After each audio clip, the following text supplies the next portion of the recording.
दिनै जोंहा बरमा टाउना 3 जुन 2025 खालार खालि जोंहा गेजेट नटिफिकेसन ओंखारलांबाय बेनिखायनो जोंहा बरमा टाउन हिसाबै घोषणा जाबाय बेनि उनावनो जोंहा एमएलए सारनि बिथोन बादियै जोंनि गासै बरमा टाउननि एरियायाव गोलैनाय बेन्दोंआव गोलैनाय गासै पार्टिनि बा रायजो राजाफोरा बेजों बरमा साब सिखोन खालामनाय हाबाफारिखौ लादों बेनिखायनो बेबायदिनो इयुनावबो जोंहा फिर बेबायदिनो लाबाय थानाय जागोन दिनै जोङो हरखाबै बे नटिसखौ फैनायनि उनाव जोङो बे साब सिखोन खालामनाय आयदाखौ लादों बेनि उनाव जोङो आरो गुबुन आयदा लाबावगोन जोंहा जेन बरमा टाउना बरमा मिउनिसिपाला मोजां जाथों बैनि सायाव साबसिन जाथों बेबायदि जों गुबुन हाबाफारि लानो होननानै जों आखायाव लादों दिनै जोंहा बरमा टाउना 3 जुन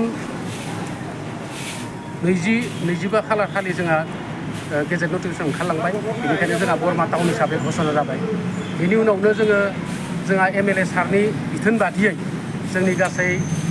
बरमा टाउननि एरियायाव गोलैनाय बेन्दोंआव गोलैनाय गासै पार्टिनि बा रायजो राजाफोरा बेजों बरमा साब सिखोन खालामनाय हाबाफारिखौ लादों बेनिखायनो बेबायदिनो इयुनावबो जोंहा फिर बेबायदिनो लाबाय थानाय जागोन दिनै जोङो हरखाबै बे नटिसखौ फैनायनि उनाव जोङो बे साब सिखोन खालामनाय आयदाखौ लादों बेनि उनाव जोङो आरो गुबुन आयदा लाबावगोन जोंहा जेन बरमा टाउना बरमा मिउनिसिपाला मोजां जाथों बैनि सायाव साबसिन जाथों बेबायदि जों गुबुन हाबाफारि लानो होननानै जों आखायाव लादों এটা ভাল ঘোষণা বঙাইগাঁও মেডিটেক এলাইট হেল্থ ইনষ্টিটিউটৰ 2025 আৰু 26 বছৰৰ DMLT laboratory technician X-ray and imaging technician ECG technician pharmacy assistant dental hygienist emergency technician আৰু নাৰ্ছিং কেয়াৰ এছিষ্টেণ্ট কোৰ্চৰ নাম ভৰ্তি কৰাটো এতিয়া চলি আছে